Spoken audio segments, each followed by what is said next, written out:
توفن اس سے مبالغے کا صیغہ ہے، جمع مذکر ہے۔ علیکم تم پر، بعدکم تم میں سے بعض، یہ مرکب اضافی ہے۔ علی بعدن بعض پر، یہ بھی مرکب جاری ہے۔ کذالک اسی طرح، کا حرف تشبیہ ہے، مانند طرح اس کے معنی ہوتے ہیں۔ ذالک اسم اشارہ واحد مذکر بعید ہے۔ یبین بیان کرتا ہے، فعل مضارع واحد مذکر غائب ہے۔ بیان یبین سے مصدر ہے، تبیین کھول کر بیان کرنا۔ اللہ اللہ، لکم تمہارے لیے، الآیاتی آیات، واللہ اور اللہ، علیم علم والا ہے، حکیم حکمت والا ہے۔ اللہ کے صفاتی نام ہیں یہ۔ و اور اذا جب، بلغا پہنچ جائیں، الاطفال بچے، طا فا لام اس کا روٹ ورڈ ہے، واحد ہوتا ہے طفل، منکم تم میں سے، الحلم بلوغت کو، ہا لام میم اس کا روٹ ورڈ ہے اور جمع ہے احلام۔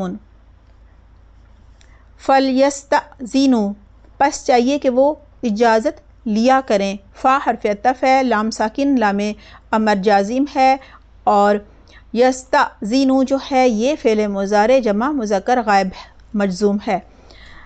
استأذن یستأذن سے مصدر ہے استئذان اجازت چاہنا، پہلے بھی آ چکا ہے۔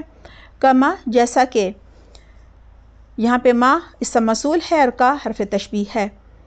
استأذن اجازت مانگتے رہے یا اجازت لیتے تھے، یہ پہلے آ چکا ہے۔ استأذن فعل ماضی واحد مذکر غائب ہے۔ الذین وہ لوگ، من قبلہم جو ان سے پہلے تھے، کذالک اسی طرح، یبین بیان کرتا ہے اللہ اللہ، لکم تمہارے لیے، آیاتہ اپنی آیات کو، یہ مرکب اضافی ہے۔ واللہ اور اللہ، علیم حکیم علم والا ہے، حکمت والا ہے۔ و اور القواعد بیٹھ رہنے والیاں، قاف عین دال اس کا روٹ ورڈ ہے، واحد ہوتا ہے قائد، قیام کی ضد ہے یہ۔ من النساء عورتوں میں سے، مرکب جاری ہے۔ اللاتی وہ جو، یہ سب موصول جمع مؤنث ہے۔ لا یرجون نہیں امید رکھتی، فعل مضارع منفی جمع مؤنث غائب ہے۔ رجا یرجو سے مصدر ہے رجاء امید رکھنا۔ نکاحن نکاح کو، فلیسا تو نہیں، علیہن ان پر، یہ مرکب جاری ہے۔ جناح کوئی گناہ، ان کے یہ مصدریہ ناصبہ ہے۔ یدعنا وہ رکھ دیں، واو ضاد عین اس کا روٹ ورڈ ہے، فعل مضارع جمع مؤنث غائب ہے۔ وضع یدع سے مصدر ہے وضعا ہٹانا، بوجھ اتارنا۔ ثیابہن اپنے کپڑے، اس سے مراد اضافی کپڑے ہیں، بایا چادر برقع وغیرہ۔ غیر متبرجات نہ نمائش کرنے والیاں، یعنی نہ دکھانے والیاں۔ با را جیم اس کا روٹ ورڈ ہے، برج کے معنی ہوتے ہیں ابری ہوئی چیز۔ متبرجاتین کا روٹ ورڈ با را جیم ہے اور یہ جو ہے مرکب اضافی بن رہا ہے۔ تبرجن مصدر سے اسم فاعل جمع مؤنث ہے۔ بزینتن زینت کو، بناؤ سنگھار کو، یہ مرکب جاری ہے۔ و اور ان اگر، یستعففن وہ پاکیزگی اختیار کریں، عین فا فا اس کا روٹ ورڈ ہے، فعل مضارع جمع مؤنث غائب ہے۔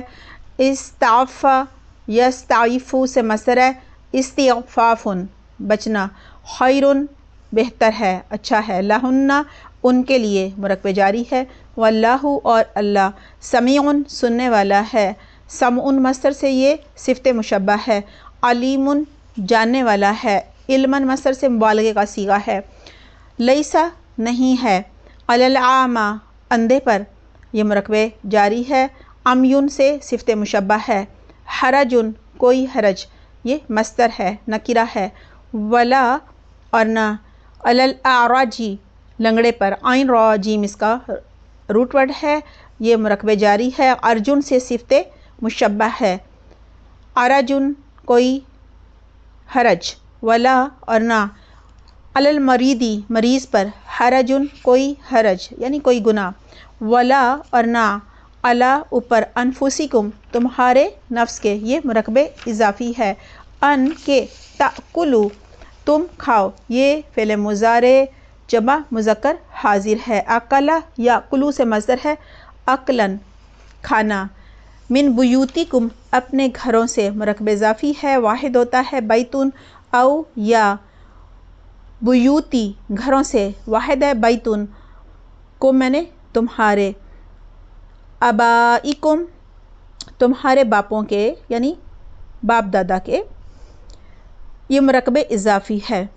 او یا بیوتی گھروں سے، امہاتکم تمہاری ماؤں کے، واحد ہوتا ہے، امن مرکب اضافی ہے، او یا بیوتی گھروں سے، اخوانکم تمہارے بھائیوں کے، مرکب اضافی ہے، او یا بیوتی گھروں سے، اخواتکم تمہاری بہنوں کے، واحد ہوتا ہے، اختن مرکب اضافی ہے، او یا بیوتی گھروں سے، اعمامکم چچاؤں کے گھروں سے، تمہارے چچاؤں کے گھروں سے، عین میم، میم اس کا روٹ ورڈ ہے، واحد ہوتا ہے، عمن مرکب اضافی ہے، او یا بیوتی گھروں سے، عماتکم تمہاری پھوپھیوں کے، یہ مرکب اضافی ہے، واحد ہوتا ہے، عماتن، او یا بیوتی گھروں سے، اخوالکم تمہارے ماموں کے، خا واو لام اس کا روٹ ورڈ ہے، واحد ہوتا ہے، خالتن مرکب اضافی ہے، او یا بیوتی گھروں سے، خالاتکم تمہاری خالاؤں کے، یہ ہو گیا ہے، نیکسٹ ہے، او یا ما جو، ملک تم مالک ہوئے تم، یہ فعل ماضی جمع مذکر حاضر ہے، ملک یملک سے مصدر ہے، ملکن مالک بننا، مفاتیحہ ان کی کنجیوں کے، فاتح جو ہے وہ اس کا روٹ ورڈ ہے، اور مفاتیحہ مضاف ہے، واحد ہوتا ہے، مفتاح یہ بھی مرکب اضافی بن رہا ہے، او یا صدیقکم تمہارے دوستوں کے، مرکب اضافی ہے، لیس علیکم نہیں تم پر، جناح کوئی گناہ، ان کے، تأکلوا تم کھاؤ، فعل مضارع جمع مذکر حاضر ہے، جمیعاً مل کر یعنی سب اکٹھے ہو کر، جمع یہ جمعن سے بمانی مجموعن ہے، او یا اشتاتن الگ الگ، شین تا تا اس کا روٹ ورڈ ہے یعنی جدا جدا، اس کا واحد ہوتا ہے، شتن، فاذا پھر جب، دخلتم تم داخل ہوا کرو، فعل ماضی جمع مذکر حاضر ہے، دخل یدخلو سے مصدر ہے، دخول داخل ہونا، بیوتن گھروں میں، فسلموا تو سلام کرو، سلموا فعل امر جمع مذکر حاضر ہے، سلم یسلم سے مصدر ہے، تسلیما سلام کہنا، علی انفسکم اپنے نفسوں پر، تحیتاً دعائے خیر ہے یعنی تحفہ ہے، سلامتی کی دعا ہے، اسم مصدر ہے، یہ من عند اللہ اللہ کی طرف سے، مبارکتاً بابرکت ہے، یہ اسم مفعول واحد مؤنث ہے اور نکرہ ہے، طیبتاً پاکیزہ، طیبن سے یہ صفت مشبہ واحد مؤنث ہے، کذالک اسی طرح، یبین اللہ بیان کرتا ہے اللہ، لکم تمہارے لیے، الآیاتی آیات کو، لعلکم تاکہ تم، لعل حرف مشبہ بالفعل ہے، کم ضمیر ہے، تعقلون تم عقل سے کام لو، فعل مضارع جمع مذکر حاضر ہے، عقل یعقل سے مصدر ہے، عقلاً عقل سے کام لینا، انما بے شک، یا صرف یا سوائے، ان حرف مشبہ بالفعل ہے، ما کافہ ہے، حصر کے لیے آیا ہے، المؤمنون ایمان والے، ایمانن مصدر سے یہ اسم فاعل جمع مذکر ہے، واحد ہوتا ہے، المؤمن الذین وہ لوگ، آمنوا جو ایمان لائے، باللہ اللہ کے ساتھ، و اور رسولی ہی اس کے رسول کے ساتھ، مرکب اضافی ہے، و اور اذا جب، کانوا وہ ہوتے ہیں، یہ فعل ماضی جمع مذکر غائب ہے، معہ اس کے ساتھ، مرکب اضافی ہے، علی امرن کسی کام پر، یہ مرکب جاری ہے، جامعن اس کے معنی ہے اجتماعی یا اہم، یعنی جمع کرنے والا. اور جمعون مصدر سے یہ اسم فاعل واحد مذکر ہے. لم یذهبوا نہیں وہ جاتے، یہ فعل مضارع مجزوم منفی جہت بلم جمع مذکر غائب ہے. ذهب یذهب سے مصدر ہے ذهابا حتی یہاں تک کہ، یہ حرف غایت ہے اور وہ جار ہے. یستأذنوہ اجازت لے لیں آپ سے، یعنی وہ اجازت لے لیں آپ سے. یہاں جو ہے یستأذنو یہ فعل مضارع جمع مذکر غائب ہے. استأذن یستأذن سے مصدر ہے استئذان اجازت مانگنا، پہلے بھی آ چکا ہے، اور ہو ضمیر ہے. ان الذین بے شک وہ لوگ یستأذنونک جو اجازت مانگتے ہیں آپ سے. یستأذنون فعل مضارع جمع مذکر غائب ہے.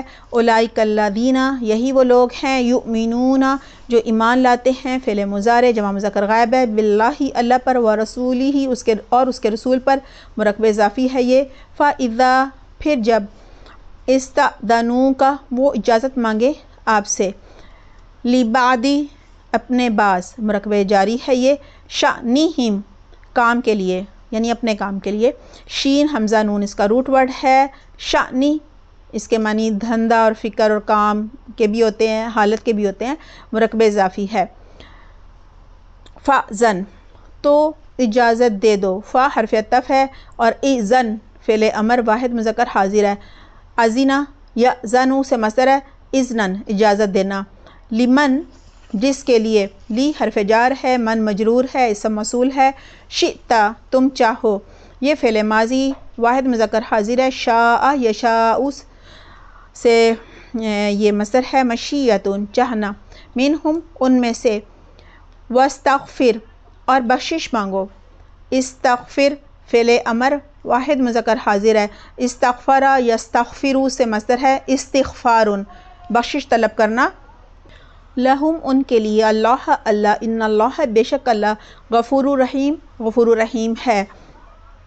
لا تجعلوا نہ تم بناؤ، نہ تم سمجھو فعل نہیں جمع مذکر حاضر ہے. جعل یجعل سے مصدر ہے جعلن بنانا. دعا الرسول رسول کے بلانے کو. دعا مصدر ہے مضاف ہے مرکب اضافی ہے. بینکم آپس میں. کدعائی مانند بلانے کے. کا حرف تشبیہ و جار ہے. دعائی مجرور ہے مصدر ہے.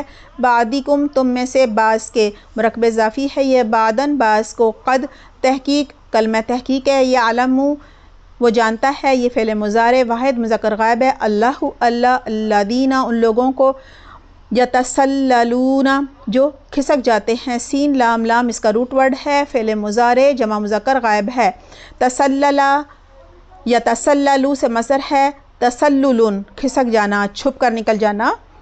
منکم تم میں سے.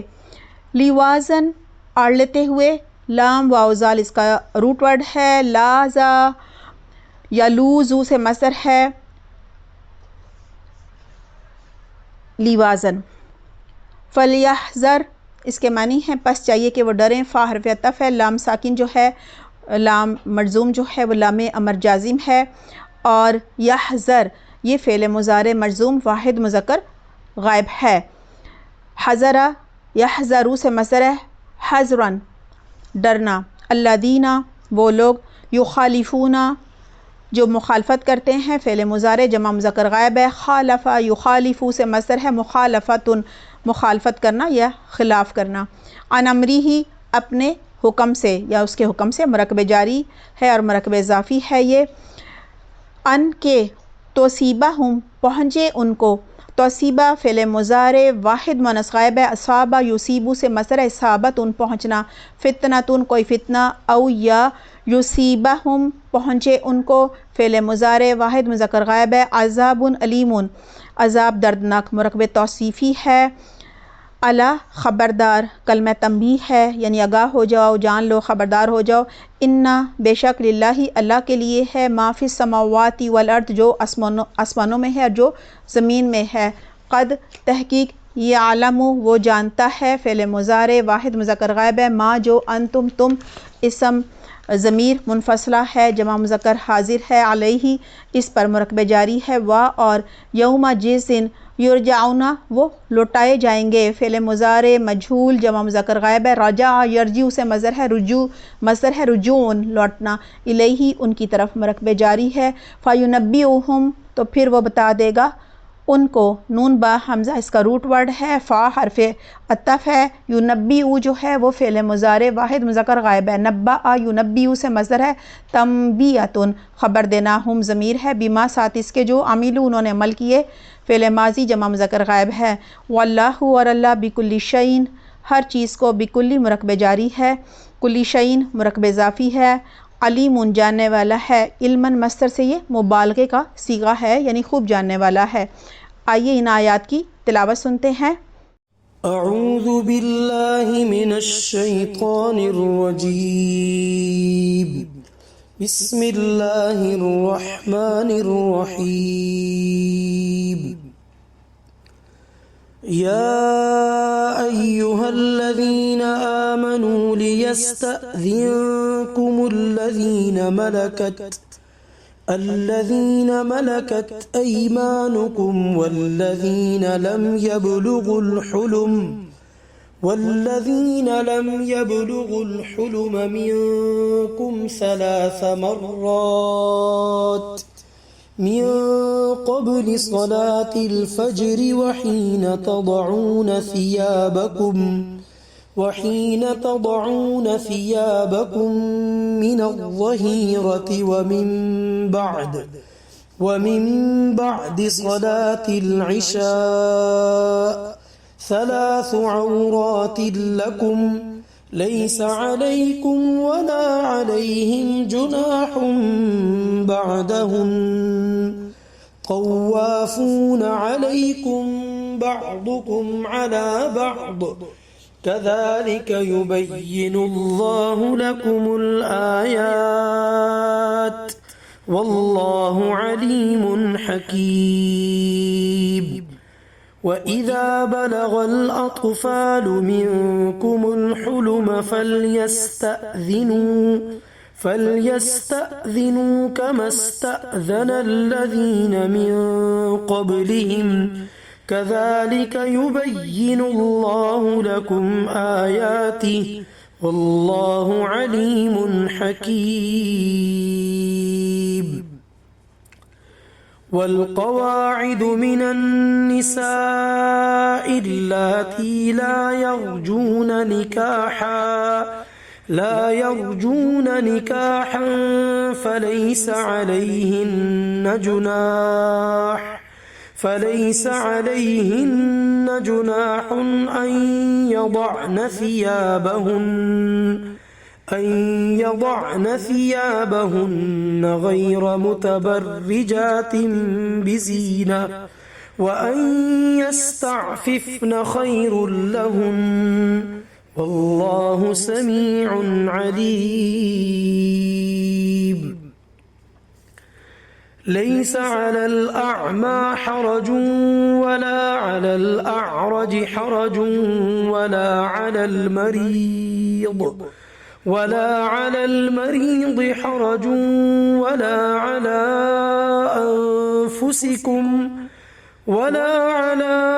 أنفسكم أن تأكلوا من بيوتكم أو بيوت آبائكم أو بيوت أمهاتكم أو بيوت إخوانكم أو بيوت أخواتكم أو بيوت أعمامكم أو بيوت عماتكم أو بيوت أخوالكم أو بيوت خالاتكم أو ما ملكتم مفاتحه أو صديقكم ليس عليكم جناح أن تأكلوا جميعا أو أشتاتا فإذا دخلتم بيوتا فسلموا على أنفسكم تحية من عند الله مباركة طيبة كذلك يبين الله لكم الآيات لعلكم تعقلون إنما المؤمنون الذين آمنوا بالله ورسوله وإذا كانوا معه على أمر جامع لم يذهبوا حتى يستأذنوه إن الذين يستأذنونك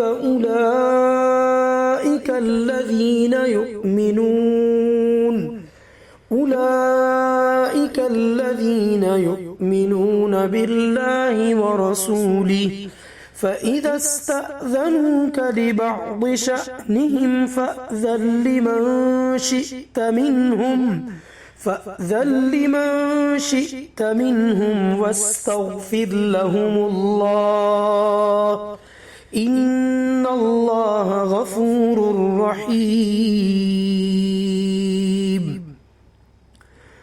لا تجعلوا دعاء الرسول بينكم كدعاء بعضكم بعضا قد يعلم الله الذين يتسللون منكم لواذا فليحذر الذين يخالفون عن أمره أن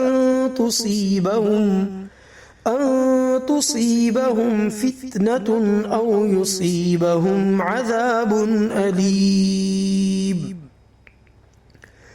ألا إن لله ما في السماوات والأرض قد يعلم ما أنتم عليه ويوم يرجعون إليه فينبئهم بما عملوا والله بكل شيء عليم۔ سورہ نور کے آخر میں معاشرتی اور جو سماجی آداب ہیں وہ بتائے جا رہے ہیں۔ اب آیات کا مضمون تبدیل ہو رہا ہے۔ پہلے دیکھیں پردے کے احکامات آئے، پھر اللہ سبحانہ تعالیٰ کے نور کا ذکر ہوا، اور اسی مناسبت سے دیگر جو مضامین ہیں وہ آتے رہے۔ اب ان کاموں کا ذکر کیا جا رہا ہے جو معاشرے کو خوشگوار بنانے کے لیے ضروری ہوتے ہیں، تاکہ لوگ جو ہیں وہ حقوق اللہ کے ساتھ ساتھ حقوق العباد کا بھی خیال رکھیں، ان کی بھی پابندی کریں۔ اس سلسلے میں چند احتیاطوں کا خصوصی ذکر آ رہا ہے۔ آئیے آیت نمبر 58 سے آج کی تفسیر کا آغاز کرتے ہیں۔ آیت نمبر 58 ہے،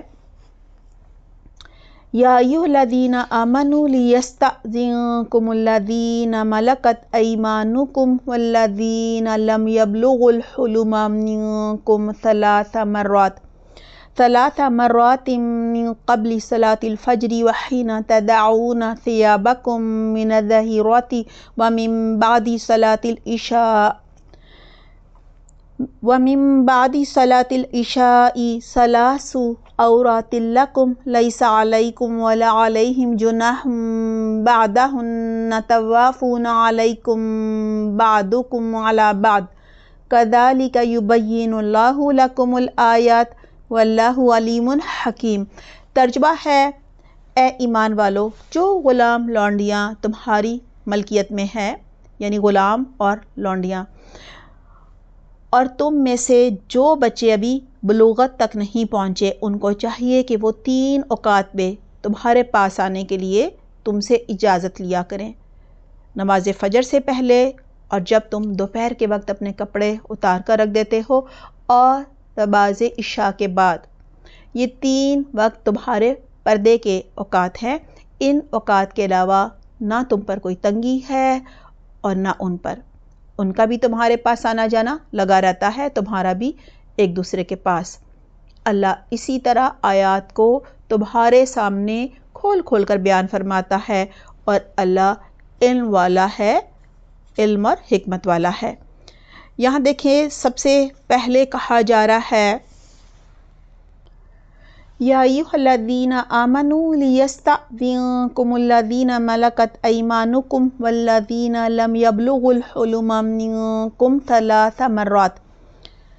اے ایمان والو، تمہارے غلاموں، تمہاری لونڈیوں اور ان نابالغ بچوں یعنی ان لڑکوں لڑکیوں کو جو تم میں سے بلوغت کو نہیں پہنچے ہوں، انہیں چاہیے کہ تم سے 3 بار اجازت مانگے پھر داخل ہو، یعنی گھر میں یا کمروں میں۔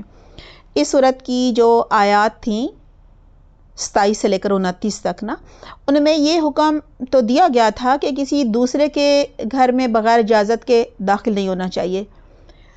مسلمان اس حکم پر عمل بھی کرنے لگے تھے۔ اب سوال یہ پیدا ہوا تھا کہ یہ حکم گھر کے نوکروں اور غلاموں، باندیوں اور جو نابالغ بچے ہوتے ہیں، کیا ان کے لیے بھی ہے؟ لہٰذا اللہ سبحانہ تعالیٰ نے یہ حکم نازل فرما دیا، کیونکہ یہ بہت ضروری تھا کہ گھر کے غلام، باندیاں اور نابالغ بچے بھی گھر میں اجازت لے کر داخل ہوں، یعنی بڑوں سے ان کے کمروں میں جاتے ہوئے بھی اور گھر میں داخل ہوتے ہوئے بھی اجازت لیں، اور کم از کم 3 اوقات میں اجازت لے کر داخل ہوں۔ ان کا بھی آیت میں ابھی آگے ذکر آ رہا ہے، اور یہ 3 جو اوقات ہیں، ابھی ذکر تو ان کا آئے گا۔ یہ کون سے اوقات ہوتے ہیں؟ آرام کرنے کے، تنہائی کے ہوتے ہیں، اور اگر ان 3 اوقات پہ بغیر اجازت کے گھر میں یا بڑوں کے کمروں میں داخل ہوا جائے تو کیا ہوتا ہے؟ انہیں بھی تکلیف ہوتی ہے، ان کی بھی ایک پرائیویسی ہوتی ہے، بے پردگی بھی ہو سکتی ہے، اور ان آیات کے نزول کے وقت گھروں میں ایسے مسائل جو ہیں وہ پیش بھی آ رہے تھے، اور جب کوئی مسائل پیش آ رہے ہوں اور ان کا فوراً اللہ سبحانہ تعالیٰ وحی کے ذریعے حل بتا دیں تو انسان کا ایمان بھی بڑھتا ہے، ٹھیک ہے؟ تو اللہ سبحانہ تعالیٰ نے ان احکامات کے ذریعے اہل ایمان کو بتا دیا کہ ان 3 اوقات میں جو گھر کے غلام ہیں، لونڈیاں ہیں، یا آج کے زمانے میں جو بھی نوکر ہوتے ہیں، ڈرائیور ہوتے ہیں، ملازمین ہوتے ہیں، اور جو چھوٹے بچے ہوتے ہیں، نابالغ بچے ہوتے ہیں نا، وہ بغیر اجازت کے نہ تو گھر میں داخل ہوں اور نہ ہی بڑوں کے کمروں میں داخل ہوں۔ اب آیت میں یہ جو 3 اوقات ہیں ان کی بھی وضاحت کی جا رہی ہے۔ 3 مرات من قبل صلاة الفجر وحين تدعون ثيابكم من الظهيرة ومن بعد صلاة العشاء 3 عورات لكم۔ 3 اوقات میں، یعنی فجر کی نماز سے پہلے اور جب تم اپنے کپڑے اتار دیتے ہو، یعنی دوپہر کے وقت، اور عشاء کی نماز کے بعد، یہ 3 اوقات پردے کے ہیں۔ یہاں دیکھیں یہ جو ہے نا 3 مرات، اس سے مراد 3 اوقات ہیں۔ نمبر 1 فجر کی نماز سے پہلے کا وقت، نمبر 2 دوپہر کے قیلولہ کے وقت، جب گھر کے بڑے ہوتے ہیں وہ ہلکے کپڑے پہن کر، مثلاً سلیپنگ سوٹ وغیرہ پہن کر آرام فرما رہے ہوتے ہیں، سستا رہے ہوتے ہیں، اور ایسے لباس میں کسی اور کا دیکھنا جو ہے وہ جائز نہیں ہوتا، ٹھیک ہے۔ نمبر 3 عشاء کے وقت، یہ 3 اوقات پردے اور خلوت کے ہوتے ہیں۔ اب آیت پہ بتایا جا رہا ہے کہ ان 3 خلوت کے اوقات کے علاوہ بغیر اجازت کے اگر گھر کے نوکر چاکر یا بچے گھر میں یا بڑوں کے کمروں میں داخل ہوں تو اس میں کوئی حرج نہیں ہے۔ لیس علیکم ولا علیہم جناح بعدہن طوافون علیکم بعضکم علی بعض۔ ان اوقات کے بعد، یعنی ان 3 خاص جو اوقات جن کا بھی ذکر ہوا ہے، ان کے علاوہ جو بھی وقت ہو اس میں ملازم اور نابالغ بچے بغیر اجازت کے آ سکتے ہیں، یعنی گھروں میں اور کمروں میں داخل ہو سکتے ہیں، تو تم پر اور ان پر کوئی حرج نہیں ہے، یعنی کوئی گناہ نہیں ہے، تم ایک دوسرے کے پاس پھرتے پھراتے ہی رہتے ہو۔ یہاں جو ہے نا طوافونا، اس کے معنی ہے کہ کثرت سے آتے جاتے ہو، مطلب یہ ہے کہ گھر کے اندر مختلف کاموں اور ضروریات کے سلسلے میں تم وقتاً فوقتاً گھر کے اندر یا کمروں میں تمہارا آنا جانا لگا ہی رہتا ہے نا، اگر بار بار اجازت لی جائے تو یہ بھی بڑوں کی یکسوئی میں اور کاموں میں خلل ڈالنے والی بات ہے نا۔ فرض کریں آپ کو نظر آ رہا ہے کہ کمرے میں کوئی لیپ ٹاپ پہ کام کر رہا ہے اور انہوں نے کہا کہ آپ نے کمرے کی ڈسٹنگ کرنی ہے، یہ جو الماری ہے اس میں یہ چیزیں آپ نے اس طرح سے ان کو ارینج کرنا ہے، سیٹ کرنا ہے۔ اب آپ بار بار آ جا رہے ہیں، ٹھیک ہے، ان کاموں کے سلسلے میں۔ اب ہر دفعہ آپ کو نظر تو آ رہا ہے ایک شخص سامنے بیٹھ کے کام کر رہا ہے، آپ اس کو بار بار کہیں میں آ جاؤں، پھر کہیں میں آ جاؤں، تو اس کی ضرورت نہیں ہے، کیونکہ اس سے اور زیادہ آپ ان کے لیے باعث زحمت بن جائیں گے۔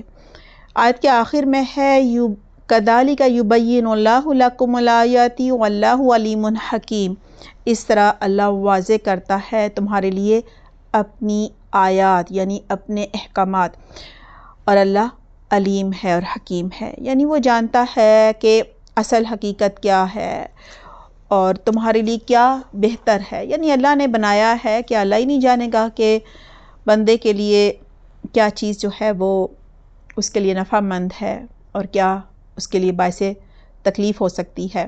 یعنی اللہ سبحانہ تعالیٰ کے ہر حکم میں حکمت ہوتی ہے، اور اللہ سبحانہ تعالیٰ کے جو احکامات ہیں وہ بتدریج نازل ہوتے ہیں نا۔ یعنی جب احکامات آئے کہ کسی کے گھر میں بغیر اجازت کے نہ جاؤ، تو لوگوں کے دلوں میں سوال پیدا ہوا کہ گھر کے اندر بھی تو ہمارے نابالغ بچے ہوتے ہیں، گھر کے ملازم ہوتے ہیں، کیا وہ بغیر اجازت کے ہی آ جائیں؟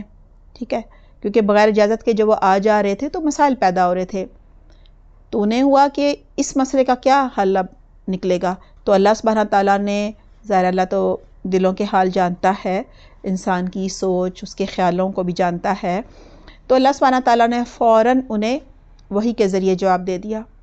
اس سے کیا ہوا؟ پہلے بھی بات ہوئی ہے، لوگوں کا ایمان بڑھتا ہے، ان کا یقین بڑھتا ہے، قرب الہی انہیں محسوس ہوتا ہے، اللہ سے تعلق مضبوط ہوتا ہے، اور وہ یہ چیز بالکل سمجھ جاتے ہیں کہ اللہ سبحانہ تعالیٰ کے علاوہ کوئی بھی یہ حکم نہیں دے سکتا، کیونکہ یہ تو ہمارے گھر کے مسائل تھے جو صرف ہمیں ہی پتہ تھے، ہم نے ابھی کسی سے ذکر بھی نہیں کیا تھا، لیکن اللہ نے فوراً ہمارے ان مسائل کو دیکھ لیا، سن لیا، اور اس کے علم میں یہ سب تھے ہمارے مسائل، اور فوراً اللہ نے ان کا حل بتا دیا۔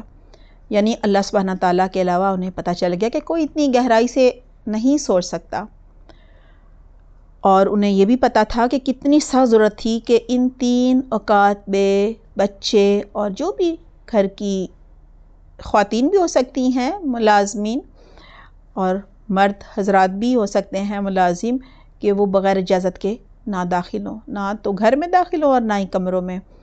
لہٰذا یہ حکم نشانی اور علامت ہے کہ ہمارے دلوں کے حال صرف اور صرف اللہ سبحانہ تعالیٰ جانتا ہے، سنتا ہے، اور ہر کام کی حکمت جو ہے وہ صرف اسی کو پتہ ہے۔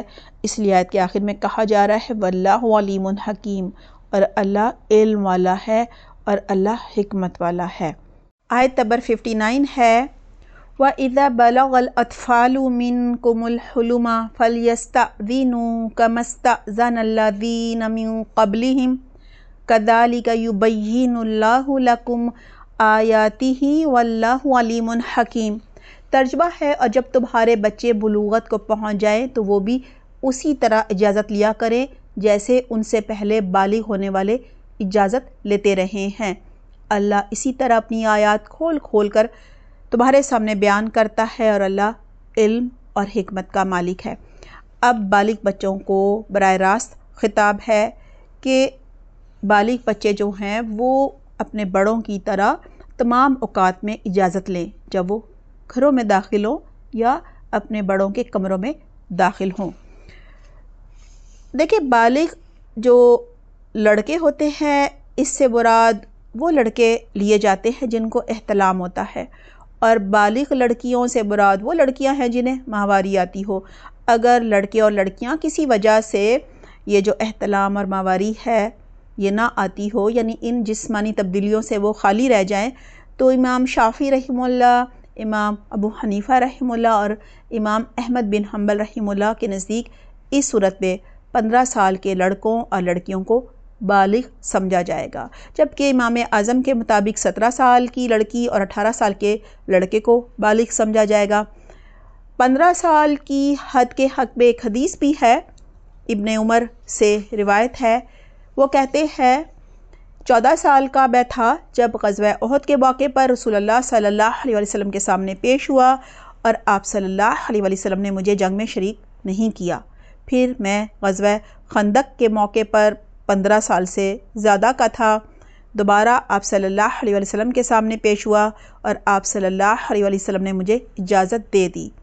یہ بھی ہو سکتا ہے کہ پہلی دفعہ غزوہ احد کے موقع پر وہ بس 14 سال کے ہونے ہی والے ہوں اور غزوہ خندق کے موقع پر 15 سال سے ظاہر ہے اگر 10 مہینے بھی اوپر ہوں گے تو 15 سال کے ہی کہلائیں گے نا، کیونکہ دونوں جنگوں میں مطلب 1 سال سے زیادہ کا وقفہ ہے نا، واللہ عالم۔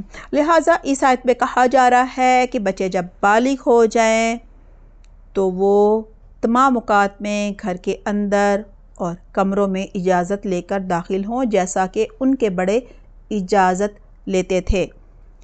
یہاں اللہ سبحانہ تعالیٰ فرما رہے ہیں کہ اللہ سبحانہ تعالیٰ کھول کھول کر اپنی آیات، اپنے احکامات جو ہیں وہ بتا رہے ہیں، کیونکہ اللہ سبحانہ تعالیٰ علم والے ہیں اور اللہ تعالیٰ حکمت والے ہیں۔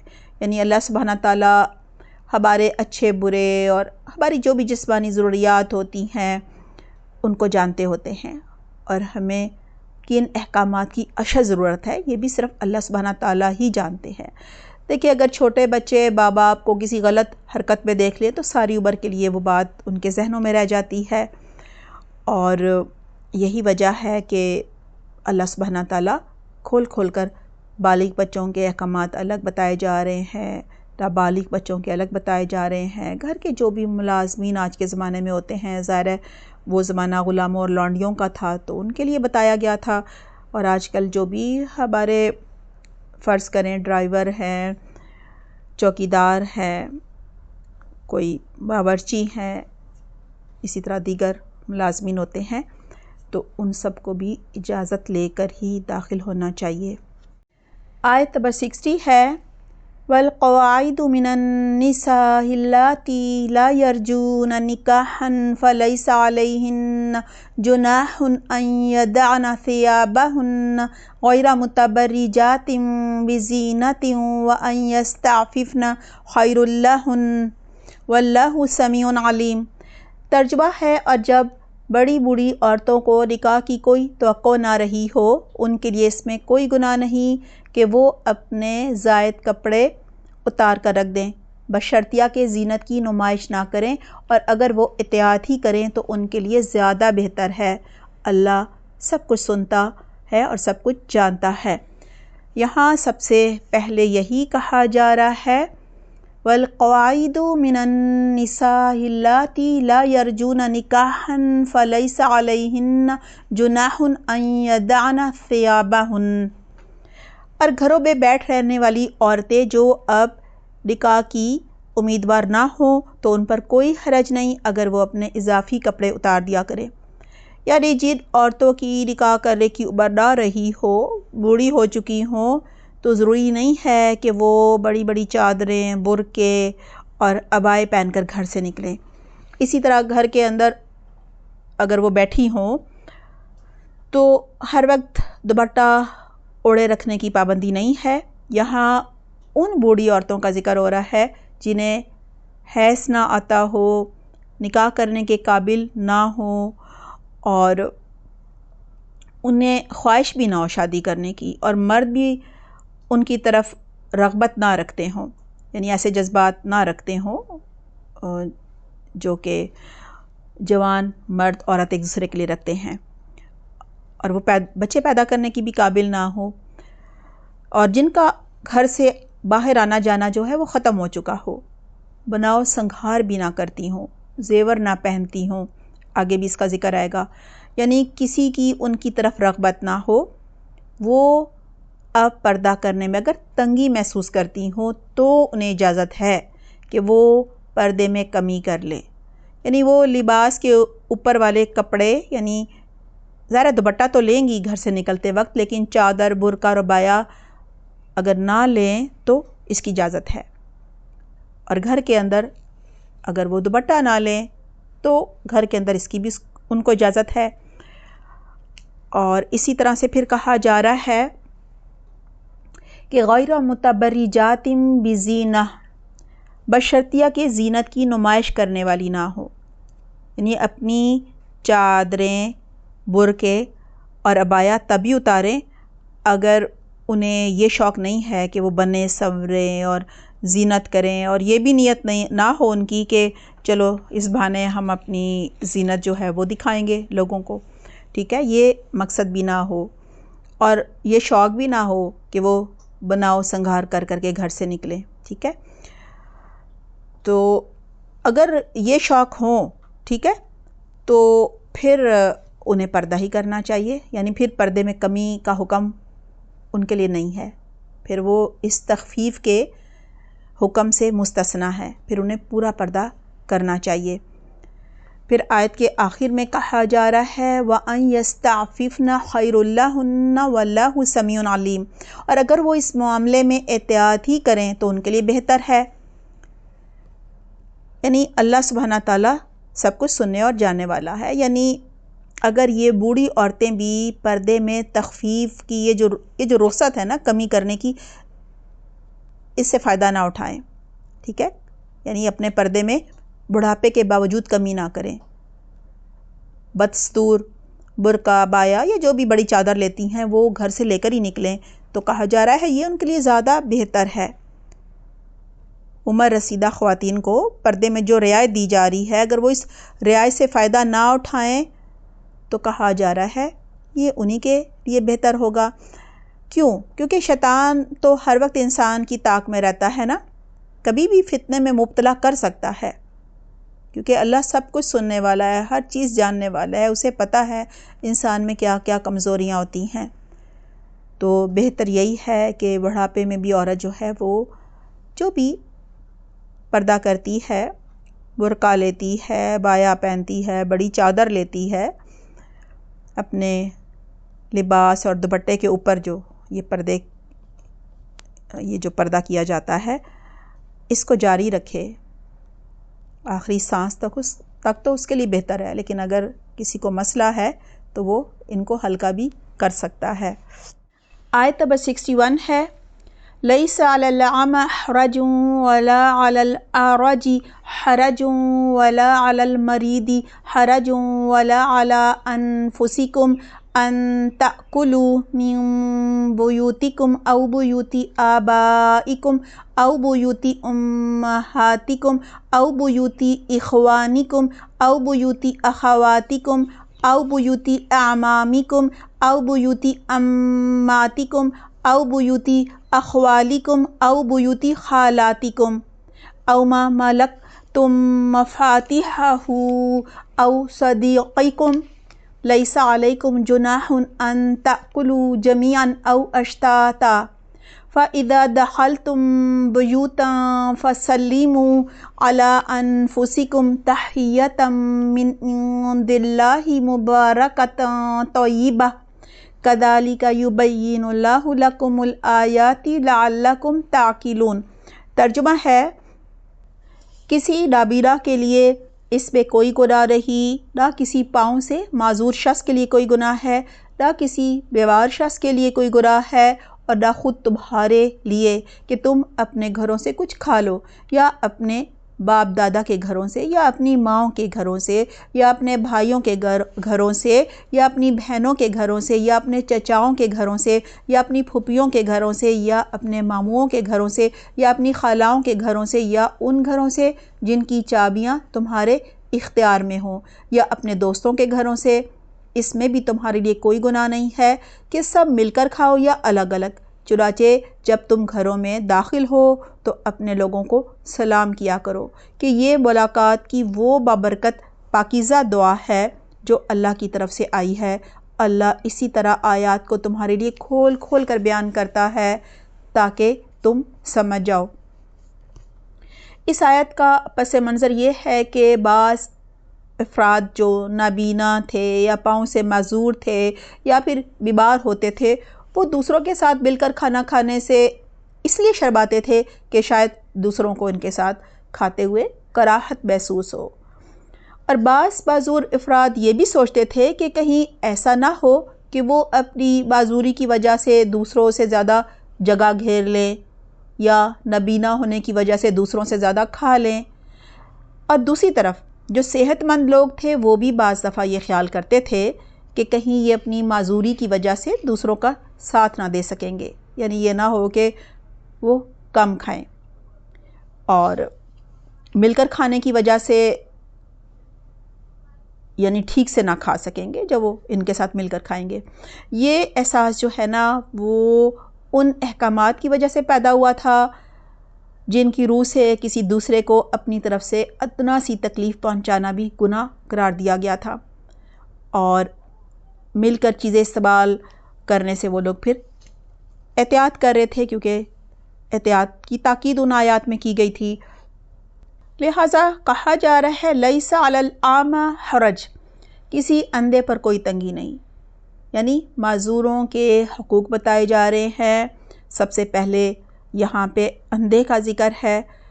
دراصل لوگوں نے اللہ سبحانہ تعالیٰ کے احکامات پر جب عمل کرنا شروع کیا نا، جو پہلے احکامات آئے تھے، تو انہیں محسوس ہونے لگا کہ انہوں نے اپنے لیے تنگی پیدا کر لی ہے، یعنی ایسا ماحول پیدا ہو گیا تھا کہ وہ آپس میں ملنے ملانے سے کترانے لگے تھے۔ آج کی طرح دین پر چلتے ہوئے کچھ لوگ زیادہ ہی سخت ہو جاتے ہیں نا، وہ بھی ملنا ملانا چھوڑ دیتے ہیں، اور جانے میں انہیں یہ ڈر ہوتا ہے کہ اندیشہ ہوتا ہے کہ ہم سے کوئی کمی کوتاہی نہ ہو جائے، لہٰذا بہتر ہے ملو ہی نہیں۔ اللہ سبحانہ تعالیٰ فرما رہے ہیں اندھے پر کوئی حرج نہیں، کوئی گناہ نہیں، یعنی ان احکامات پہ اگر تمہارے لیے جو پہلے احکامات آئے تھے، یعنی جن کی وجہ سے تم نے اپنے اوپر کافی بندشیں لگا لی تھیں، تو اللہ تعالیٰ فرما رہے ہیں کہ اب تمہارے لیے کوئی گناہ نہیں ہے، کوئی تنگی نہیں ہے، ٹھیک ہے، اس میں کوئی حرج نہیں ہے کہ جو اندھا ہے وہ تمہارے ساتھ بیٹھ کر کھائے۔ پھر اس کے بعد کہا جا رہا ہے وَلَا عَلَى الْأَعْرَجِ حَرَجٌ وَلَا عَلَى الْمَرِيضِ حَرَجٌ وَلَا عَلَى أَنفُسِكُمْ، یعنی اور نہ کسی لنگڑے پر کوئی تنگی ہے، کوئی گناہ ہے کہ وہ تمہارے ساتھ مل کر کھائے، اور نہ کسی مریض پر کوئی تنگی ہے، اور نہ خود تمہارے اپنے اوپر کوئی تنگی ہے، یعنی کوئی مذائقہ نہیں، کوئی گناہ نہیں۔ کس چیز میں؟ ان تأکلوا من بیوتکم او بیوت آبائکم او بیوت امہاتکم او بیوت اخوانکم او بیوت اخواتکم او بیوت اعمامکم او بیوت عماتکم او بیوت اخوالکم او بیوت خالاتکم۔ مطلب یہ ہے کہ تم، اس میں کوئی گناہ نہیں کہ تم کھانا کھاؤ اپنے گھروں سے یا اپنے باپوں کے گھروں سے یا اپنی ماؤں کے گھروں سے۔ فرض کرو باپ نے کہیں اور شادی کر لی ہے، وہاں پہ ان کی جو دوسری بیوی ہے وہ پہلے سے بھی کوئی بچے لے کر آئی ہوئی ہے، پھر یہ بھی آپ کے ستیلے بہن بھائی بھی وہاں پر ہیں، تو اسی طرح باپ اور ماں دونوں الگ الگ کہیں اور بھی شادیاں کر سکتے ہیں، یعنی جب اپنے باپوں یا ماؤں کے گھروں میں جاؤ، یا وہ ایک ہی گھر میں رہ رہے ہوں ان کے گھر میں جاؤ، یا اپنے بھائیوں کے گھروں میں جاؤ، یا اپنی بہنوں کے گھروں میں جاؤ، یا اپنے چچاؤں کے گھروں میں جاؤ، یا اپنی پھوپھیوں کے گھروں میں جاؤ، یا اپنے ماموؤں کے گھروں میں جاؤ، یا اپنی خالاؤں کے گھروں میں جاؤ، تو اللہ تعالیٰ فرما رہے ہیں کہ اس میں کوئی مذائقہ نہیں، کوئی گناہ نہیں کہ تم کھاؤ، ٹھیک ہے، کہ تم کھاؤ ان کے گھروں سے، ٹھیک ہے، یہ سب تمہارے رشتہ دار ہیں، ٹھیک ہے۔ معذوروں کا بھی سارے معاشرے پر حق ہوتا ہے، وہ کہیں سے بھی کھا سکتے ہیں۔ اگر کوئی معذور ہے، کھاتے ہوئے رال ٹپک گئی ہے یا منہ پر لگ گیا ہے یا پھر کپڑوں پر گر گیا ہے تو کوئی بات نہیں، معذوروں کے ساتھ کھانا کھایا جا سکتا ہے، بلکہ اللہ کا حکم ہے، اس کا بہت اجر و ثواب ہوگا۔ اور ان کی معذوری کی وجہ سے اگر اس طرح کا کچھ ہو جائے، جیسا کہ کوئی ویل چیئر پر ہے، زیادہ جگہ لے لیتا ہے، کھانا گر جاتا ہے، کسی کی رال ٹپک جاتی ہے، تو برا نہ مانو، ٹھیک ہے، انہیں بھی حق ہے کہ وہ مل کر کھانا کھائیں، دعوت پر جائیں، اچھا کھانا تمہارے ساتھ کھائیں۔ او ما ملکتم مفاتیحہ او صدیقکم، پھر کہا جا رہا ہے کوئی حرج نہیں، کوئی گناہ نہیں کہ تم ان گھروں سے کھاؤ جن کی چابیاں تمہارے پاس ہوں، یا اپنے دوستوں کے گھروں سے کھاؤ۔ اس زمانے میں بعض حضرات جب جہاد پر جاتے تھے تو اپنے گھر کی چابیاں ایسے معذور افراد کے حوالے کر جاتے تھے، کیونکہ وہ ظاہر ہے جہاد پر جانے کے قابل نہیں ہوتے تھے۔ تو جہاد پر جانے والے یہ جو معذور جو لوگ ہیں، جن کو جہاد پر جانے والوں نے اپنے گھر کی چابیاں دی ہیں، تو یہ معذور لوگ ان کی غیر موجودگی میں کہا جا رہا ہے گھروں سے کوئی بھی چیز کھانا چاہیں، کچھ بھی پینا چاہیں تو وہ کھا پی سکتے ہیں۔ اس کے باوجود یہ معذور حضرات یہ احتیاط کی وجہ سے کھانے سے پرہیز کیا کرتے تھے، تو اللہ تعالیٰ اس آیت کے ذریعے انہیں حکم دے رہے ہیں کہ اتنی احتیاط کی ضرورت نہیں ہے۔ جب مالک کی طرف سے چابیاں آپ کے حوالے کر دی گئی ہیں تو اجازت بھی دے دی گئی ہے، تو اب کھانے میں کوئی گناہ نہیں، کوئی حرج نہیں۔ دراصل عرب کے لوگوں میں یہ عام رواج تھا کہ ان کے گھر میں آنے جانے والے یہ رشتہ دار جن کا اس آیت میں ذکر ہے، اجازت لیے بغیر کھا پی لیا کرتے تھے، اور نہ صرف یہ کہ وہ برا نہیں مناتے تھے بلکہ خوش ہوتے تھے۔ لیکن جب وہ حکم آیا کہ کسی کی چیز اس کی خوش دلی کے بغیر استعمال کرنا جائز نہیں ہے، تو بعض صحابہ کرام رضی اللہ عنہم یہاں تک پرہیز کرنے لگے کہ اگر کسی شخص کی غیر موجودگی میں اس کے گھر جاتے اور وہ گھر پر نہ ہوتا، اس کے بیوی بچے ہوتے اور وہ خاطر تواضع کرنا چاہتے تو یہ کچھ بھی نہ کھاتے کہ جی گھر کا اصل مالک موجود نہیں ہے۔ تو اللہ سبحانہ تعالیٰ نے اس آیت سے واضح فرما دیا کہ مالک نہ ہو تب بھی کھانے میں کوئی حرج نہیں ہے۔ آیت میں پھر کہا جا رہا ہے لیس علیکم جناح ان تأکلوا جمیعا او اشتاتا، تمہارے اوپر کوئی حرج نہیں کہ تم سب مل کر کھاؤ یا الگ الگ۔ بعض لوگوں نے ان الفاظ سے یہ غلط مفہوم بھی نکالے ہیں، غلط معنی بھی لیے ہیں کہ یہاں مردوں اور عورتوں کو اکٹھے کھانے کی اجازت دی جا رہی ہے۔ یہاں اللہ سبحانہ تعالیٰ ستر و حجاب کے خلاف جا کر کھانے پینے کی جو مخلوط پارٹیاں ہوتی ہیں ان کی اجازت نہیں دے رہے، بلکہ ہوتا یہ تھا کہ عربوں کے ہاں دعوتوں میں شادی اور ولیمے وغیرہ کی دعوتیں جو ہیں ان کا بھی ذکر ہو رہا ہے کہ ان میں لمبے لمبے سفر ہونے کی وجہ سے کچھ لوگ جو ہیں وہ بہت پہلے آ جایا کرتے تھے اور کچھ لوگ مقرر وقت کے بعد پہنچتے تھے۔ تو کہا جا رہا ہے ایسی صورت میں پہلے آنے والے لوگوں کو انتظار کرنے کی سخت تکلیف سے گزرنا جو پڑتا ہے تو وہ بالکل نہ گزریں، ٹھیک ہے۔ ایسی صورت میں اجازت ہے کہ جو پہلے آتا ہے اپنی سہولت کے مطابق وہ کھا پی لے، ٹھیک ہے، بعد میں آنے والے بعد میں کھا لیں، یعنی سب اکٹھے بھی کھائیں، یہ بھی ہو سکتا ہے، اور یہ ضروری بھی نہیں ہے، الگ الگ گروہوں میں بھی کھانا کھایا جا سکتا ہے اور الگ الگ افراد بھی کھا سکتے ہیں، تکلف کی ضرورت نہیں ہے۔ بس مقصد یہ ہے کہ میزبان کو تکلیف نہ ہو اور نہ ہی مہمان کو تکلیف ہو۔ فرض کریں کوئی بہت بھوکا ہے، بہت لمبا سفر کر کے پہنچا ہے، اب مہمان انتظار کر رہا ہے کہ سارے آ جائیں تو اکٹھے ہی ہم پھر کھانا کھولیں گے، جیسے کہ ہمارے یہاں ہوتا ہے جی کھانا کھل رہا ہے، تو کہا جا رہا ہے کہ نہیں۔ اور اسی طرح بعض لوگ اکیلے کھانا پسند نہیں کرتے تھے اور کسی کو ساتھ بٹھا کر کھانا ضروری خیال کیا کرتے تھے، تو انہیں بھی کہا جا رہا ہے کہ اس تکلف کی بھی ضرورت نہیں ہے۔ اسی طرح عرب قبائل الگ کھانے کو معیوب سمجھتے تھے اور کچھ مل کر کھانے کو معیوب سمجھا کرتے تھے، تو اللہ تعالیٰ فرما رہے ہیں اکٹھے کھا لو یا الگ الگ، دونوں طرح جائز ہے، مطلب کسی طرح بھی کھانا کھا لو، گناہ نہیں ہوگا۔ ہاں البتہ اکٹھے ہو کر کھانا جو ہے وہ زیادہ برکت کا باعث ہوتا ہے، جیسا کہ بعض حدیث سے بھی ہمیں پتہ چلتا ہے۔ اس کے بعد کہا جا رہا ہے فَإِذَا دَخَلْتُمْ بُيُوتًا فَسَلِّمُوا عَلَىٰ أَنفُسِكُمْ، جب تم اپنے گھروں میں داخل ہو تو اپنے لوگوں پر سلام بھیجا کرو۔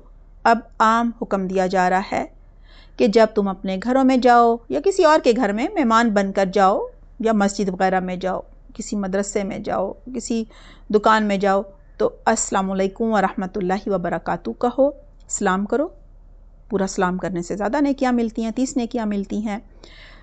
تو اس سے کیا ہوتا ہے، وہاں موجود لوگوں کو سلامتی کی دعا دی جا رہی ہوتی ہے، اور یہ دعا دراصل اپنے آپ کو دی جا رہی ہوتی ہے، کیونکہ ذرا جواب بھی تو آتا ہے نا، ٹھیک ہے۔ اور کہا جا رہا ہے کہ وہاں تم جب سلام کرتے ہو تو وہ تمہارے ہی عزیز ہوتے ہیں، رشتہ دار ہوتے ہیں، مسلمان بھائی ہوتے ہیں، ملنے ملانے والے ہوتے ہیں۔ اسی طرح اپنے گھر میں جاؤ تو سب سے پہلے اپنے بیوی بچوں کو سلام کرو، انہیں سلامتی کی دعا دو، انہیں سلامتی کی دعا سے کیوں محروم رکھتے ہو نا، ٹھیک ہے۔ اور جب ہم کسی کو سلام کرتے ہیں تو اپنے ہی نفس کو ہم جو ہے اس کو ہی سب سے پہلے ہم دعا دے رہے ہوتے ہیں نا، ٹھیک ہے، یعنی اپنے آپ ہی کو ہم سلامتی کی دعا دے رہے ہوتے ہیں، کیونکہ سلام کے جواب میں جب دوسرا شخص پلٹ کر جواب دیتا ہے تو ہم پر بھی سلامتی کی دعا جو ہے، جو اللہ تعالیٰ کی رحمتیں اور برکتیں ہیں اسلام کی وجہ سے، وہ ہماری طرف بھی پلٹ آتی ہیں، ٹھیک ہے۔ تو سلام کرنے سے ایک فائدہ یہ ہوتا ہے کہ اجر و ثواب ملتا ہے، انسان کے اندر کوئی اگر تکبر ہے، کوئی بڑائی ہے تو وہ نکل جاتی ہے، عاجزی آتی ہے، ٹھیک ہے۔ اس لیے کہا گیا ہے نا کہ ہر ایک کو سلام کرو۔ اور اگر گھر میں کوئی نہ ہو، گھر خالی ہو، تو پھر کیا کرنا چاہیے؟ پھر السلام علینا وعباد اللہ الصالحین کہنا چاہیے، کیونکہ یہ تصور کیا جاتا ہے کہ خالی گھروں میں فرشتے ہوتے ہیں تو انہیں سلام کیا جاتا ہے۔ اس کے بعد کہا جا رہا ہے تحیۃ من عند اللہ مبارکۃ طیبہ، یہ دعا ہے اللہ کی طرف سے مبارک بھی اور پاک بھی، یعنی السلام علیکم ایک ایسی بابرکت اور پاکیزہ دعا ہے جو اللہ سبحانہ تعالیٰ نے سکھائی ہے۔ یہ رحمتیں، برکتیں اور دعائیں سمیٹنے کا باعث بنتی ہے، بلکہ صحیح بخاری 28 میں ہے تطعم الطعام وتقرأ السلام علی من عرفت ومن لم تعرف، ترجمہ ہے تم کھانا کھلاؤ اور ہر شخص کو سلام کرو، یعنی ہر شخص کو سلام کرو خواہ تم اس کو جانتے ہو یا نہ جانتے ہو۔ آیت کے آخر میں ہے کذالک یبین اللہ لکم الآیات لعلکم تعقلون، اس طرح اللہ تمہارے لیے آیات واضح کر رہا ہے، یعنی کھول کھول کر بیان کر رہا ہے تاکہ تم عقل سے کام لو، تاکہ تم سمجھ بوجھ سے کام لو۔ ہمیں بھی اللہ سبحانہ تعالیٰ کے ان احکامات کی حکمت سمجھنی چاہیے، کیونکہ اللہ نے ہمیں بنایا ہے، ہمارے لیے کیا چیز نفع مند ہے اور کیا نقصان دہ ہے وہ اللہ سے زیادہ کوئی نہیں جانتا۔ اور اس آیت میں خاص طور پر جو اللہ تعالیٰ نے احکامات دیے ہیں ان پر بات کر لیتے ہیں۔ ان پر عمل کرنے سے کیا ہوتا ہے؟ انسان کی زندگی آسان ہو جاتی ہے، ٹھیک ہے۔ سادہ زندگی جب انسان گزارتا ہے تو بہت آسانیاں ہو جاتی ہیں، انسان دکھاوے ریاکاری سے پاک ہو جاتا ہے، تکلف سے پاک ہو جاتا ہے، اور معاشرے کے کمزور لوگوں کو ان کے حقوق مل جاتے ہیں، باہم بھائی چارہ اور محبت دلوں میں جو ہے وہ پیدا ہو جاتی ہے، اور زندگیوں میں دیکھیں خیر و برکت بھی آ جاتی ہے، دلوں میں سکون اور اطمینان آ جاتا ہے، اللہ سے تعلق مضبوط ہو جاتا ہے۔ آپ صلی اللہ علیہ وسلم کی سنت پر جب عمل کرتے ہیں تو آپ صلی اللہ علیہ وسلم کی محبت بھی دل میں آتی ہے، ٹھیک ہے۔ اسی طرح سلام کرنے میں جب پہل کی جاتی ہے تو دلوں سے کبر یعنی تکبر اور بڑائی نکل جاتی ہے، عاجزی آ جاتی ہے، جیسا کہ پہلے بات ہوئی جب کوئی کہتا ہے السلام علیکم ورحمۃ اللہ وبرکاتہ تو 30 نیکیاں ملتی ہیں، اور سلام کرنے کے رواج سے دلوں میں محبت پیدا ہوتی ہے، انسان ریاکاری دکھاوے سے بچ جاتا ہے۔ اللہ تعالیٰ میں بہترین توفیق عطا فرمائے، اللہ کے ہر حکم پر ہم عمل کریں، آمین اللہم آمین۔ آیت نمبر 62 ہے انما المؤمنون الذین آمنوا باللہ ورسولہ واذا كانوا معه على امر جامع لم يذهبوا حتى يستأذنوه ان الذین یستأذنونک اولئک الذین یؤمنون باللہ ورسولہ فإذا استأذنوك لبعض شأنهم فذل لمن شئت منهم واستغفر لهم اللہ ان اللہ غفور رحیم۔ ترجمہ ہے مومن تو اصل میں وہی ہیں جو اللہ پر اور اس کے رسول پر یقین رکھتے ہیں، اور جب ایسے معاملہ میں جس میں لوگوں کے جمع ہونے کی ضرورت ہوتی ہے نبی کے ساتھ ہوتے ہیں تو جب تک آپ سے اجازت نہ لیں کہیں نہیں جاتے۔ جو لوگ ایسے موقع پر آپ سے اجازت لے لیتے ہیں حقیقت میں یہی ہیں جو اللہ پر اس کے رسول پر ایمان لا چکے ہیں۔ پس جب ایسے لوگ آپ سے اپنے کسی کام کے لیے اجازت طلب کریں تو آپ ان میں سے جسے چاہیں اجازت دیں اور ان کے لیے اللہ سے بخشش کی دعا مانگیں، بے شک اللہ بخشنے والا مہربان ہے۔ اس آیت میں سب سے پہلے کہا جا رہا ہے انما المؤمنون الذین آمنوا باللہ ورسولہ واذا كانوا معه على امر جامع لم يذهبوا حتى يستأذنوه۔ مومن تو صرف وہی ہیں جو ایمان لائے اللہ پر اور اس کے رسول پر، اور جب وہ کسی اجتماعی کام کے سلسلے میں رسول اللہ صلی اللہ علیہ وسلم کے ساتھ ہوتے ہیں تو وہاں سے نہیں جاتے جب تک کہ ان سے اجازت نہ لے لیں۔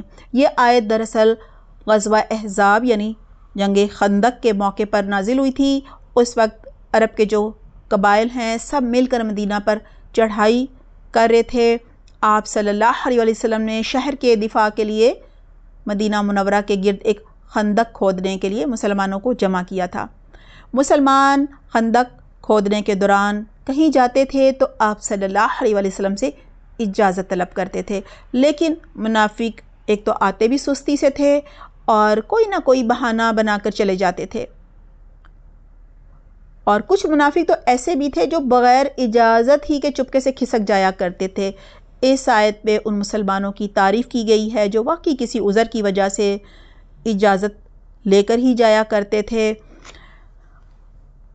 اس سورت کی یہ جو آخری 3 آیات ہیں نا، ان میں خالص اجتماعی زندگی کا ذکر ہے، یعنی مسلمانوں کی جماعت کو نظم و ضبط قائم کرنے کا حکم دیا جا رہا ہے، اور بتایا جا رہا ہے کہ اصل مومن تو وہی ہے جو اللہ اور اس کے رسول کو دل سے مانے، اور جب کسی اجتماعی کام کے موقع پر جب وہ رسول اللہ صلی اللہ علیہ وسلم کے ساتھ ہو اور واقعی کوئی عذر ہو تو وہ اجازت کے بغیر نہیں جاتے۔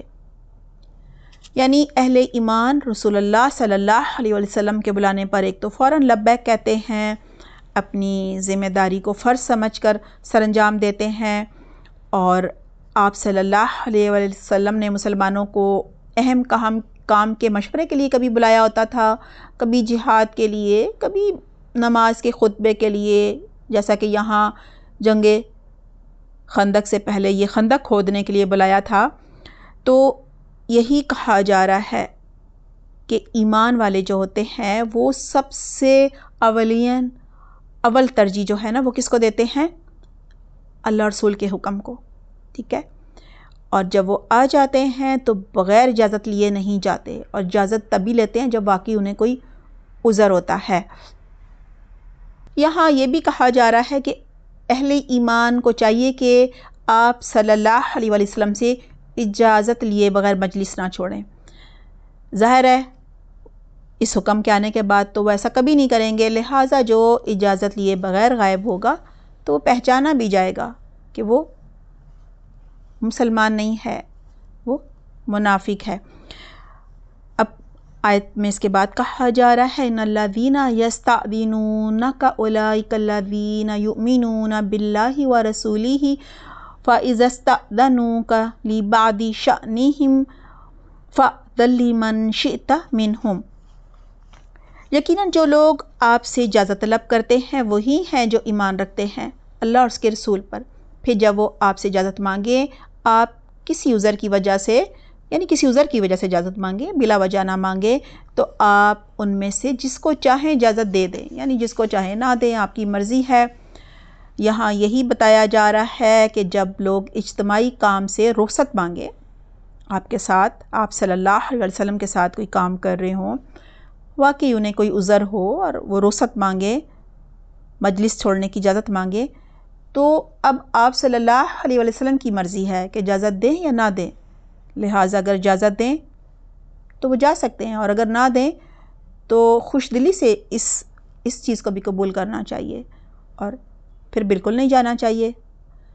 مسلمانوں کو یہاں ایک اصول بھی بتایا جا رہا ہے کہ اجتماعی معاملات میں امیر کی اطاعت کرنی ہے۔ اگر کوئی عذر ہے، رخصت چاہیے تو امیر سے ہی پوچھیں، اجازت نہ ملے تو بالکل برا نہ مانیں۔ پھر آیت کے آخر میں ہے وَاسْتَغْفِرْ لَهُمُ اللَّهُ إِنَّ اللَّهَ غَفُورٌ رَحِيمٌ، اور ان کے لیے اللہ سے بخشش مانگیے، بے شک اللہ بہت بخشنے والا اور رحم فرمانے والا ہے۔ اللہ سبحانہ تعالیٰ آپ صلی اللہ علیہ وسلم سے فرما رہے ہیں کہ جن لوگوں نے اجازت لے کر لی ہے آپ سے اور باقی انہیں کوئی عذر تھا، ٹھیک ہے، تو ان کے لیے بھی آپ دعا کریں۔ کس چیز کی؟ ان کی بخشش کے لیے دعا کریں، کیونکہ اللہ بخشنے والا ہے، مہربان ہے، ٹھیک ہے۔ اور اگر کسی کو عذر نہیں تھا یا کوئی سستی کی وجہ سے، جیسا کہ جنگ تبوک میں کچھ تھے تو مخلص مسلمان لیکن سستی کی وجہ سے وہ رہ گئے تھے، پیچھے رہ جانے والوں میں شامل ہو گئے تھے، تو کہا جا رہا ہے کہ ایسے لوگوں کے لیے بھی آپ ان کی جو بھی کمی کوتاہی ہے تاکہ وہ دور ہو جائے، اس کی مغفرت ہو جائے، آپ ان کے لیے بخشش کی دعا کریں، کیونکہ ہو سکتا ہے عذر حقیقی نہ ہو اور بعد میں انہیں اس غفلت اور غلطی کا احساس ہو جائے، اور یہ بھی ہو سکتا ہے کہ عذر حقیقی ہو، لہٰذا استغفار کرنے سے جو کمی کوتاہی ہو گئی ہے اللہ بخش دے گا۔ ظاہر ہے جو نہیں گئے اس وقت آپ صلی اللہ علیہ وسلم کے ساتھ رہے تو ان کا اجر زیادہ ہو گیا نا، تو جب آپ بخشش کی دعا کریں گے، جن کو واقعی کوئی حقیقی عذر تھا اور وہ رخصت لے کر چلے گئے، آپ ان کے لیے دعا کریں گے تو ان کا بھی اجر بڑھ سکتا ہے، اور اللہ غفور رحیم ہے۔ جب کسی کے لیے بخشش کی دعا کی جاتی ہے تو اگر اس کے لیے دل میں کوئی بات آ گئی ہو یا دل کو کوئی تکلیف پہنچی ہو تو وہ بھی دور ہو جاتی ہے، دل صاف ہو جاتا ہے۔ یہاں ہمارے لیے بھی حکم ہے کہ اگر ہم سے اللہ سبحانہ تعالیٰ کے حقوق میں کوئی کمی ہو گئی ہے یا بندوں کے حقوق میں کوئی کمی کوتاہی ہو گئی ہے تو ہمیں کثرت سے استغفار کرنا چاہیے، اور اگر کسی نے ہمارے ساتھ کوئی زیادتی بھی کر دی ہے یا ہمیں ہو سکتا ہے غلط فہمی ہو گئی ہو تو بھی ہمیں اس کو معاف بھی کر دینا چاہیے اور اس کے لیے بخشش کی دعا بھی کرنی چاہیے، تاکہ اس سے یہی فائدہ ہوگا اگر ہمارے دل میں اس کے لیے کوئی غلط فہمی یا کوئی برا خیال آ گیا ہے تو وہ بھی چلا جائے گا، کیونکہ انسان اسی کے لیے بخشش کی دعا کرتا ہے جس کے ساتھ وہ خیر خواہ ہوتا ہے، تو خیر خواہی کے جذبات دل میں آ جائیں گے، ہمدردی کے جذبات دل میں آ جائیں گے۔ اللہ تعالیٰ ہمیں اس کی بہترین توفیق عطا فرمائے، آمین اللہم آمین۔ آیت نمبر 63 ہے لا تجعلوا دعاء الرسول بینکم کدعاء بعضکم بعضا قد یعلم اللہ الذین یتسللون منکم لواذا فلیحذر الذین یخالفون عن امرہ ان تصیبہم فتنۃ او یصیبہم عذاب علیم۔ ترجمہ ہے اے لوگو اپنے درمیان رسول اللہ صلی اللہ علیہ وسلم کے بلانے کو ایسا معمولی نہ سمجھو جیسے تم آپس میں ایک دوسرے کو بلا لیا کرتے ہو، اللہ تم میں سے ان لوگوں کو خوب جانتا ہے جو ایک دوسرے کی آڑ لے کر چپکے سے کھسک جاتے ہیں، لہٰذا جو لوگ اس کے حکم کی خلاف ورزی کرتے ہیں ان کو اس بات سے ڈرنا چاہیے کہ کہیں ان پر کوئی آفت نہ آ پڑے یا انہیں کوئی دردناک عذاب نہ آ پکڑے۔ یہاں سب سے پہلے کہا جا رہا ہے لا تجعلوا دعاء الرسول بینکم کدعاء بعضکم بعضا، تم لوگ رسول اللہ صلی اللہ علیہ وسلم کے بلانے کو ایسے نہ سمجھ لو جیسے تمہارا آپس میں ایک دوسرے کو بلانا۔ یہی کہا جا رہا ہے کہ تم آپس میں ایک دوسرے کو بلا تکلف جو بلاتے ہو، ٹھیک ہے، تو بلانے کو اتنی اہمیت بھی نہیں دیتے، یعنی دل کرا تو چلے گئے نہیں تو نہیں گئے، ٹھیک ہے، اور اگر کوئی نہ بلانے پر آئے تو برا بھی نہیں سمجھتے ہو، اور اگر کوئی آ جائے اور پھر بغیر اجازت لیے واپس چلا جائے تو بھی اسے گوارا کر لیتے ہو۔ کہا جا رہا ہے یہ معاملہ تم رسول اللہ صلی اللہ علیہ وسلم کے ساتھ نہیں کر سکتے۔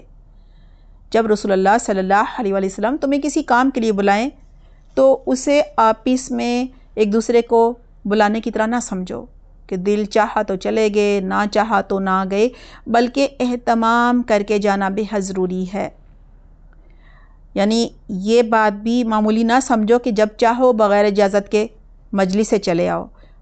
اس سے پہلے والی آیت میں ذکر آ چکا ہے نا کہ جب مجلس میں تم بیٹھے ہو آپ صلی اللہ علیہ وسلم کے ساتھ، تو جب واقعی کوئی تمہیں حقیقی عذر ہو تو پھر اجازت لے کر جاؤ، مجلس سے اجازت لے کر پھر رخصت ہو۔ اس آیت کی یہ تفسیر بھی کی گئی ہے کہ جب تم رسول اللہ صلی اللہ علیہ وسلم کو مخاطب کرو تو اس طرح نہ کرو جیسے تم ایک دوسرے کا بے تکلف ہو کر نام لے کر مخاطب کرتے ہو۔ یہ بھی کہا جاتا ہے کسی یہودی نے بہت چیخ چیخ کر یا محمد باہر آؤ اس طرح آوازیں لگائیں تھیں، تو یہ کہا جا رہا ہے کہ اس طرح یا محمد کہہ کر نہ بلاؤ، بلکہ آپ صلی اللہ علیہ وسلم کو تعظیم کے ساتھ یا رسول اللہ کہہ کر مخاطب کرو۔ یعنی یہ اللہ سبحانہ تعالیٰ کے پیغمبر ہیں، کوئی عام لوگوں کی طرح جس طرح پکارتے ہو عام لوگوں کو اس طرح نہ پکارو، اور رسول اللہ صلی اللہ علیہ وسلم کے بلانے کو بھی کسی عام شخص کے بلانے کی طرح نہ سمجھو، اور رسول اللہ صلی اللہ علیہ وسلم کی بد دعا کو کسی اور کی بد دعا کی طرح نہ سمجھو، کیونکہ آپ صلی اللہ علیہ وسلم کی جو دعا ہے وہ قبول ہوتی ہے، لہٰذا رسول اللہ صلی اللہ علیہ وسلم کی بد دعا کہا جا رہا ہے مت لو ورنہ ہلاک کر دیے جاؤ گے۔ اس کے بعد ہے قَدْ يَعْلَمُ اللَّهُ الَّذِينَ يَتَسَلَّلُونَ مِنْكُمْ لِوَاذًا فَلْيَحْذَرِ الَّذِينَ يُخَالِفُونَ عَنْ أَمْرِهِ أَن تُصِيبَهُمْ فِتْنَةٌ أَوْ يُصِيبَهُمْ عَذَابٌ أَلِيمٌ۔ اللہ خوب جانتا ہے تم میں سے ان لوگوں کو جو ایک دوسرے کو اوٹ بنا کر کھسک جاتے ہیں، ایک دوسرے کی اوٹ لے کر یعنی چھپ چھپا کر، تو جو لوگ رسول اللہ صلی اللہ علیہ وسلم کے حکم کی مخالفت کرتے ہیں انہیں ڈرنا چاہیے کہ ان پر کوئی آزمائش نہ آ جائے یا ان کو کوئی دردناک عذاب نہ پکڑے۔ یعنی اللہ سبحانہ تعالیٰ جانتے ہیں ان لوگوں کو جن کی نیت میں پہلے سے فطور ہوتا ہے۔ جب یہ لوگ دکھاوے کے لیے کسی مہم پر نکلتے ہیں تو چپکے سے آنکھ بچا کر ایک دوسرے کی آڑ لیتے ہوئے کھسک جاتے ہیں۔ آیت کے آخر میں جو ہے نا کہ یہ جو کہا جا رہا ہے فَلْيَحْذَرِ الَّذِينَ يُخَالِفُونَ عَنْ أَمْرِهِ، اور پھر ہے کہ أَن تُصِيبَهُمْ فِتْنَةٌ أَوْ يُصِيبَهُمْ عَذَابٌ أَلِيمٌ، تو کہا جا رہا ہے کہ پس جو لوگ رسول اللہ صلی اللہ علیہ وسلم کے حکم کی مخالفت کرتے ہیں انہیں ڈرنا چاہیے کہ ان پر کوئی مصیبت نہ ٹوٹ پڑے، کوئی آزمائش نہ آ جائے، کوئی دردناک عذاب نہ ان کو پکڑ لے۔ یہاں آفت سے مراد دلوں کی وہ کجی ہے جو انسان کو ایمان سے محروم کر دیتی ہے۔ یہ نبی صلی اللہ علیہ وسلم کے احکامات کی مخالفت کرنے کا نتیجہ ہوتا ہے، جس کی وجہ سے انسان جو ہے وہ ایمان سے محروم ہو جاتا ہے، یعنی ایمان لانے کی توفیق چھن جاتی ہے، اور اس کا خاتمہ جو ہے وہ کفر پر ہوتا ہے، اور پھر ظاہری بات ہے وہ جہنم کے دائمی اور دردناک عذاب میں مبتلا ہو جاتا ہے۔ لہٰذا ہمیں آپ صلی اللہ علیہ وسلم کی سیرت پڑھنی چاہیے، احادیث پڑھنی چاہیے، آپ صلی اللہ علیہ وسلم جیسا اخلاق اپنانا چاہیے، ان جیسا کردار اپنانا چاہیے، اور آپ صلی اللہ علیہ وسلم کی ہر سنت پر عمل کرنا چاہیے۔ اللہ تعالیٰ ہمیں بہترین توفیق عطا فرمائے، آمین اللہم آمین۔ آیت نمبر 64 ہے الا ان للہ ما فی السماوات والارض قد یعلم ما انتم علیہ ویوم یرجعون الیہ فینبئہم بما عملوا واللہ بکل شیء علیم۔ ترجمہ ہے یاد رکھو کہ آسمانوں اور زمین میں جو کچھ ہے اللہ ہی کا ہے، تم جس حالت پر بھی ہو اللہ اسے خوب جانتا ہے، اور جس دن سب کو اس کے پاس لوٹایا جائے گا اس دن وہ ان کو بتا دے گا کہ انہوں نے کیا عمل کیا، اور اللہ کو ہر بات کا پورا پورا علم ہے۔ یہاں سب سے پہلے یہی کہا جا رہا ہے الا ان للہ ما فی السماوات والارض قد یعلم ما انتم علیہ، آگاہ ہو جاؤ یقیناً اللہ ہی کے لیے ہے جو کچھ آسمانوں میں ہے اور زمین میں ہے، وہ خوب جانتا ہے تم جس حال پر ہو۔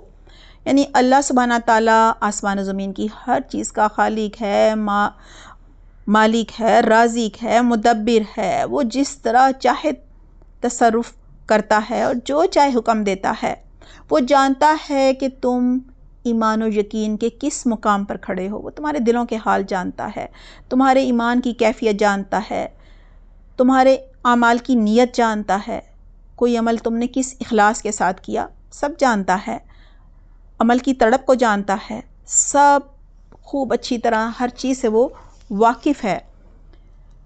وَيَوْمَ يُرْجَعُونَ إِلَيْهِ فَيُنَبِّئُهُم بِمَا عَمِلُوا وَاللَّهُ بِكُلِّ شَيْءٍ عَلِيمٌ، اور جس دن یہ لوگ لوٹائے جائیں گے اس کی طرف تو وہ انہیں بتا دے گا جو کچھ بھی انہوں نے عمل کیے ہوں گے، اور اللہ ہر چیز کا علم رکھنے والا ہے۔ یہاں اسلام دشمن لوگوں کو بھی تنبیہ کی جا رہی ہے، منافقین کو بھی کہا جا رہا ہے کہ تم جو بھی چالے چل رہے ہو، جو بھی تم ان کے خلاف، مسلمانوں کے خلاف جو بھی سازشیں کر رہے ہو، وہ اللہ سے پوشیدہ نہیں ہے، مخفی نہیں ہے، سب جانتا ہے۔ تمہارا ہر عمل، تمہاری ہر چال لکھی جا رہی ہے، تمہارا ہر گناہ، ہر ظلم لکھا جا رہا ہے، تم کس طرح سے مسلمانوں کا خون بہا رہے ہو، سب لکھا جا رہا ہے، سب اللہ کے علم میں ہے۔ اور جو تم اس دنیا میں ظلم و ستم کر رہے ہو، فتنہ فساد کر رہے ہو، قتل و غارت کر رہے ہو، ان سب اعمال کے مطابق قیامت میں تمہیں سزا دی جائے گی۔ جو جزا سزا کا دن ہے، اس دن تمہیں عبرتناک سزا ملے گی۔ آج کا ہوم ورک نوٹ کر لیجئے۔ سوال نمبر 1، آج کی آیات کا ترجمہ، واحد جمع اور روٹ ورڈز بتائیے۔ سوال نمبر 2، قبروں کی کتنی اقسام ہوتی ہیں، وضاحت کیجیے۔ ہمارا میرا جینا میرا مرنا کا لیسن نمبر 36 ہے، ٹاپک ہے مومن کی روح کیسے نکلتی ہے۔ ویڈیو کا لنک ڈسکرپشن باکس میں دیا جا رہا ہے، ویڈیو دیکھ لیجیے گا۔ سوال نمبر 3، مندرجہ ذیل فعل ماضی کو فعلا کے وزن پر مجہول بنائیے۔ نمبر 1 فتح، نمبر 2 ضرب، نمبر 3 نصر، نمبر 4 سمع، نمبر 5 حسبہ، نمبر 6 قطع، نمبر 7 خلق۔ ہمارا عربی گرامر کا لیسن نمبر 22 ہے، ٹاپک ہے فعل۔ ویڈیو کا لنک ڈسکرپشن باکس میں دیا جا رہا ہے، ویڈیو دیکھ لیجیے گا۔ سوال نمبر 4، نابالغ بچوں اور گھر کے ملازمین کو کن 3 اوقات میں اجازت لے کر گھر میں اور کمروں میں داخل ہونا چاہیے؟ آیت نمبر ہے 58۔ سوال نمبر 5، والقواعد من النساء، کن عورتوں کو القواعد کہا گیا ہے؟ آیت نمبر ہے 60۔ سوال نمبر 6، معذور اور بیمار لوگوں کے معاشرے پر کیا حقوق ہوتے ہیں؟ آیت نمبر ہے 61۔ سوال نمبر 7، کسی اجتماعی کام سے رخصت حاصل کرنے کا کیا طریقہ بتایا جا رہا ہے؟ آیت نمبر ہے 62۔ اپنا بہت خیال رکھیے گا۔ سبحانک اللہم و بحمدک، نشہد لا الہ الا انت، نستغفرک و نتوب الیک۔ والسلام علیکم ورحمۃ اللہ وبرکاتہ۔